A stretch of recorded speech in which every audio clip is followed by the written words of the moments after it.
The Jewish holiday of Yom Kippur arrived at sundown on October 1st. It's the holiest day of the Jewish year.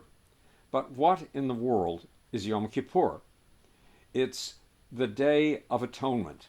It's the day when God takes out the accounting ledger He's keeping of your life, totals up your sins, balances them against your good deeds, then decides whether or not to write your name down in the book of life.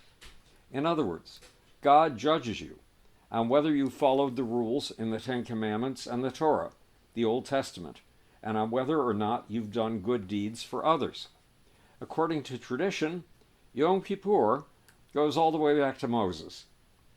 3,400 years ago, in roughly 1440 BC, Moses had just gotten the Jewish people out of slavery in Egypt. Now, Moses needed to establish a religion that would hold the Jewish people together. First, he went up to Mount Sinai, a mountain in the desert east of Egypt, and the finger of God inscribed the Ten Commandments into 2 tablets of stone. That was the beginning of Moses' new religion. Then Moses installed his brother, Aaron, as a high priest.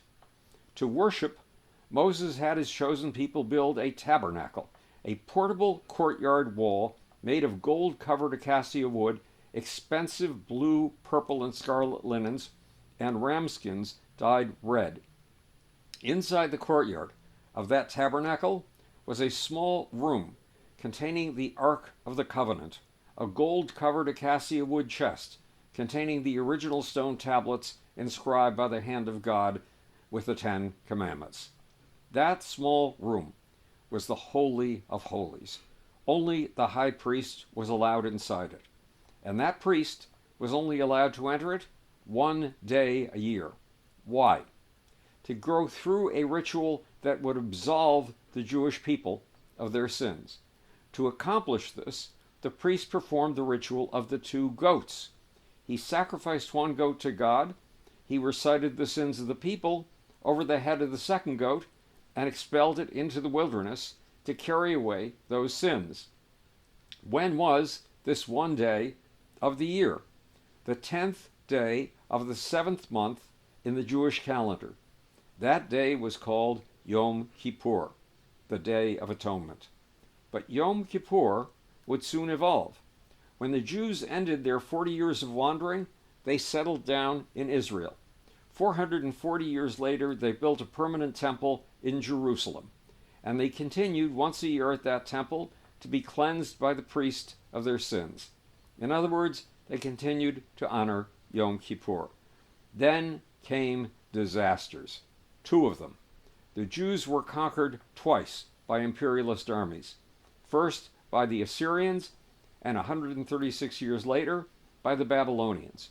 To make matters worse, the Babylonians destroyed the first Jewish temple. And they did something worse. They ethnically cleansed the Jews who held Jewish society together. Members of royal families, priests, scribes, intellectuals, soldiers, and highly skilled craftsmen. They yanked these culture leaders out of their land, Israel, and sent them into exile in the biggest and most advanced city in the world at that time, Babylon. The result was a new innovation in Yom Kippur. You no longer had a temple. Instead of depending on a high priest to absolve you of your sins, you were required to square things with God on your own. You reflected on your sins. You deprived yourself of food. You carried out self-affliction, the agony of internal self-punishment, and you renewed your faith.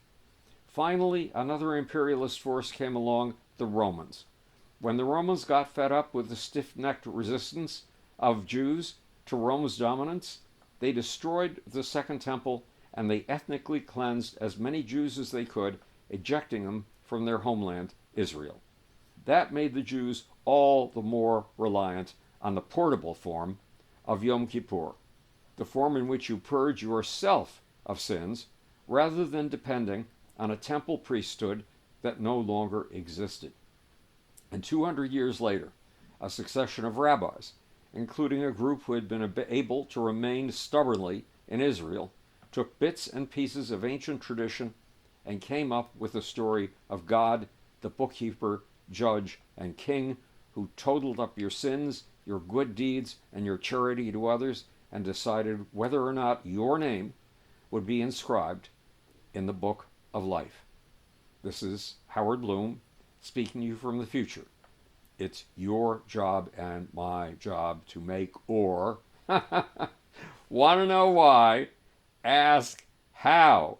And now for the sneaky, sleazy little off button.